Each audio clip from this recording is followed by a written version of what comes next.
सच्चिदानंद रूपाय विश्वोत्पत्त्यादि Hathaway तापत्रय विनाशाय श्री कृष्णाय वयं नमः। कृष्णाय वासुदेवाय हरये परमात्मने प्रणतः क्लेशनाशाय गोविंदाय नमो नमः। जय जय श्री राधा रमण, जय जय नवल किशोर, जय गोपी चित चोर प्रभु, जय जय माखन चोर। मात मेरी श्री राधिका, पिता मेरे घनश्याम, इन दोनों के चरणन में मेरा बारंबार प्रणाम। मोहिनी मूरत श्याम की वो मन रही समाय, जो मेहंदी के पात में लाली रही समाय। धन यौवन एक दिन उड़ जाएंगे जैसे उड़े कपूर, मन मूरख तू राम भज क्यों चाटे जग दूर, क्यों चाटे जग दूर। बोलिए गोपाल कृष्ण भगवान की जय। भक्तजनों, माताओं बहनों, सादर जय श्री कृष्ण। हमारे YouTube चैनल में आप सभी का बहुत बहुत स्वागत है। मैं हूं आपके साथ आचार्य धर्मेंद्र शास्त्री। सबसे पहले तो आपको और आपके पूरे परिवार को एकादशी महापर्व की बहुत बहुत शुभकामनाएं और बधाइयां।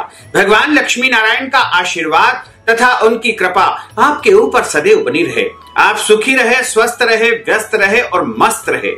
प्रत्येक वर्ष में लगभग 26 एकादशी आती है। जिस साल अधिक मास आएगा उस साल 2 एकादशी अधिक आएगी, यानी वैसे तो प्रायः 24 एकादशी आती है, लेकिन इस बार अधिक मास आ रहा है इसलिए 26 एकादशी आएगी। और प्रत्येक एकादशी का अपना अपना अलग अलग महत्व होता है। कृष्ण तथा शुक्ल पक्ष दोनों ही पक्ष में एक एक एकादशी आती है। और भाद्रपद माह के शुक्ल पक्ष की जो एकादशी होती है उसे परिवर्तिनी एकादशी कहा जाता है, जिसे वामन एकादशी, डोल ग्यारस, जल झूलनी एकादशी, पद्मा एकादशी भी कहा जाता है। इस एकादशी का विशेष महत्व है क्योंकि यह एकादशी भाद्रपद माह में आती है और भाद्रपद महीने का जो शुक्ल पक्ष होता है उस महीने में भागवत सप्ताह होता है। यानी शुकदेव जी महाराज ने राजा परीक्षित को इसी दौरान भागवत कथा सुनाई थी। इस बीच में यह एकादशी आती है, इसलिए इस एकादशी का विशेष महत्व है। साथ ही भगवान का प्रागट्योत्सव यानी वामन भगवान का प्रागट्योत्सव भी इसी दिन हुआ था, इसलिए इसे वामन एकादशी भी माना जाता है। और भगवान जो है क्षीर सागर में विश्राम करते हैं, इसे जल झूलनी एकादशी भी कहा जाता है।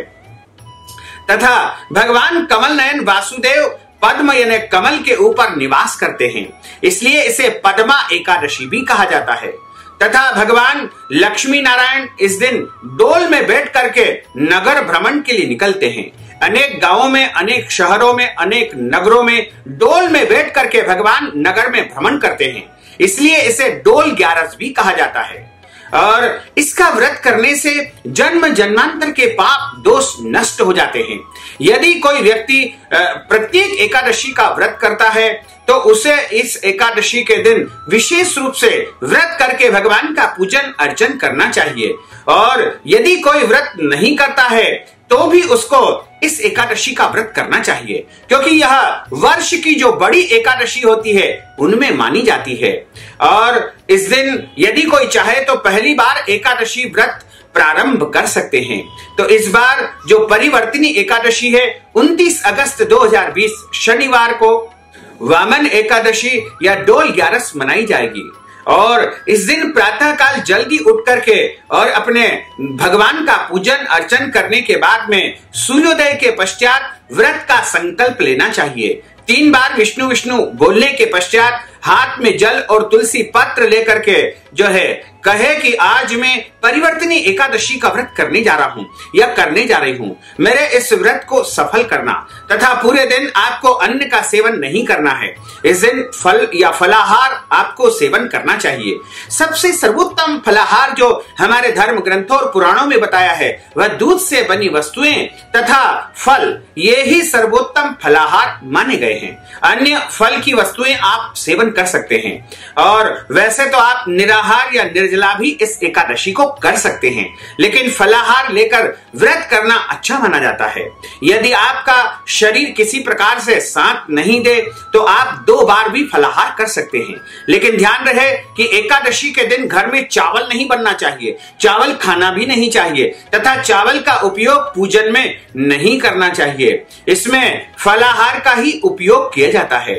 और इस दिन क्रोध नहीं करना चाहिए, झूठ नहीं बोलना चाहिए, मांस मदिरा लहसुन प्याज का पूरी तरह से त्याग कर देना चाहिए। वैसे तो मांस मदिरा लहसुन प्याज हमेशा हमेशा के लिए जो है त्याग करना चाहिए, लेकिन विशेष करके एकादशी के दिन इनका उपयोग बिल्कुल नहीं करना चाहिए। लड़ाई झगड़ा वाद विवाद नहीं करना चाहिए, पेड़ पौधों को नहीं काटना चाहिए तथा एकादशी के दिन तुलसी पत्र नहीं तोड़ना चाहिए।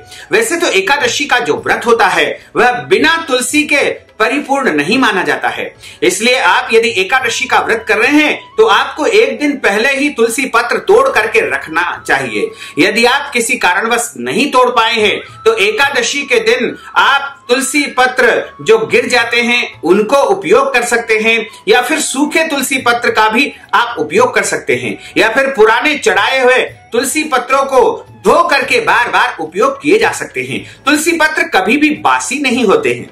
एकादशी के दिन दाढ़ी कटिंग नहीं करवाना चाहिए, शरीर के अंग के कोई भी बाल इस दिन नहीं कटवाना चाहिए, और एकादशी के दिन क्रोध नहीं करना चाहिए, झूठ नहीं बोलना चाहिए, अहंकार नहीं करना चाहिए तथा कोई भी ऐसा काम नहीं करना चाहिए जिससे किसी प्राणी मात्र को कष्ट हो।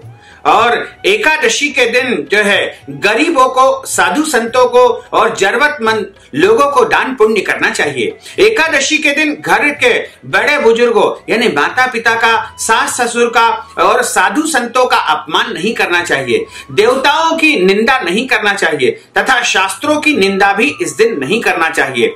और इस दिन जितना संभव हो सके उतना दान पुण्य अवश्य करना चाहिए। ब्राह्मण को धन का दान कर सकते हैं, फलाहार का दान कर सकते हैं, फल का दान कर सकते हैं, वस्त्र का दान कर सकते हैं, और रात्रि में जागरण करना चाहिए। जागरण करने के बाद अगले दिन सुबह यानी 30 तारीख को आपको व्रत का पारणा करना होगा। सूर्योदय 6 बजे से लेकर के सुबह 8:26 के बीच में आपको व्रत का पारणा करना होगा। यदि आपको अगले दिन कोई और व्रत प्रारंभ करना हो तो आप फल या फलाहार से व्रत का पारणा कर सकते हैं, या फिर आप अन्न से भी व्रत का पारणा कर सकते हैं। वैसे तो चावल से व्रत का पारणा करना चाहिए, क्योंकि द्वादशी के दिन अनिवार्य रूप से चावल खाना चाहिए।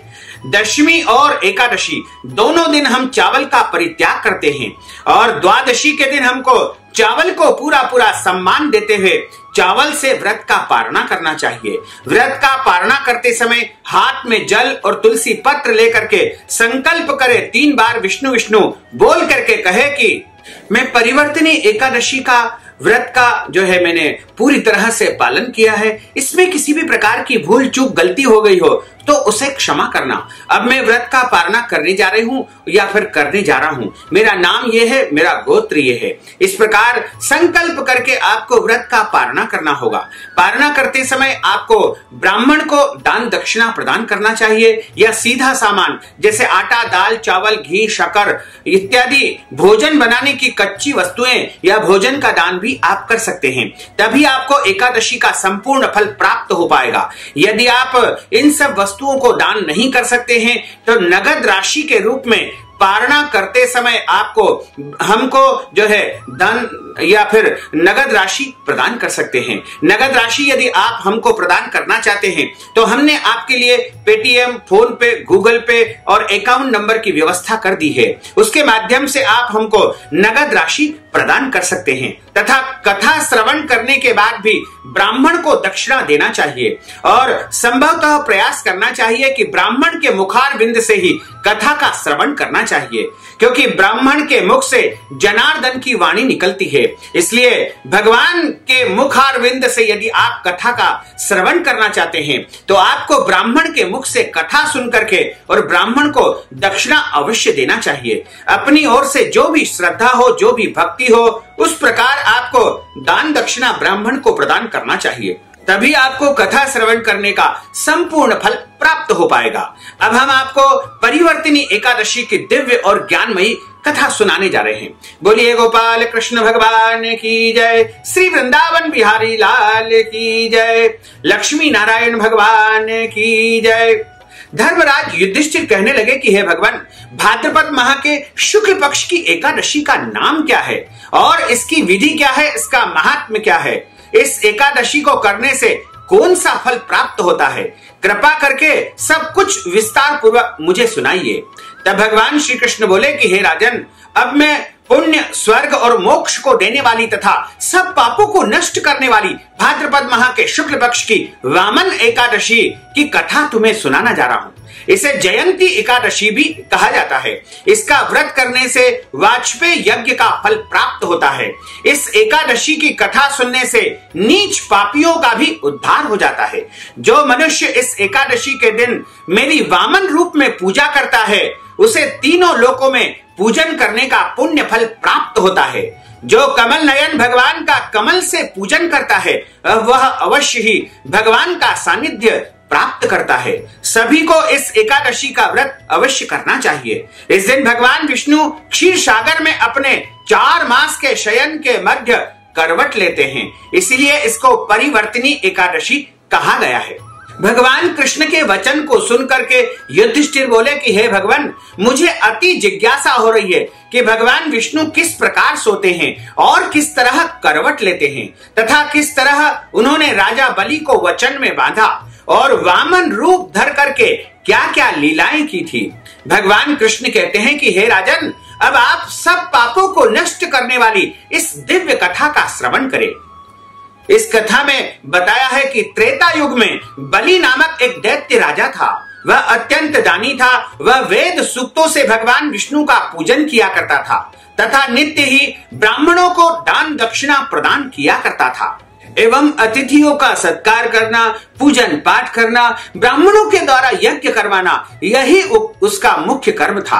अपनी भक्ति और यज्ञों के प्रभाव से उसने इंद्रलोक को तथा सभी देवी देवताओं को जीत लिया था। एक दिन सब देवता एकत्र होकर के सोच विचार कर भगवान विष्णु के पास जाकर नतमस्तक होकर के वेद मंत्रों द्वारा भगवान का पूजन तथा स्तुति करने लगे।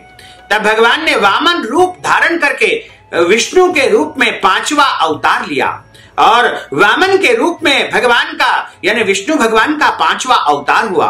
फिर अत्यंत तेजस्वी रूप से राजा बलि को जीत लिया। इतनी वार्ता को सुनकर के राजा युधिष्ठिर बोले कि हे जनार्दन, हे भगवान, विष्णु ने वामन रूप धारण करके उस महाबली दैत्य को किस प्रकार जीता था।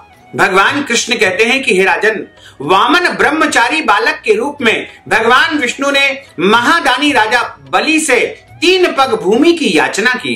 राजा बलि ने इसको तुच्छ सी याचना समझ करके 3 पग भूमि का संकल्प करके उन्हें दान दे दिया।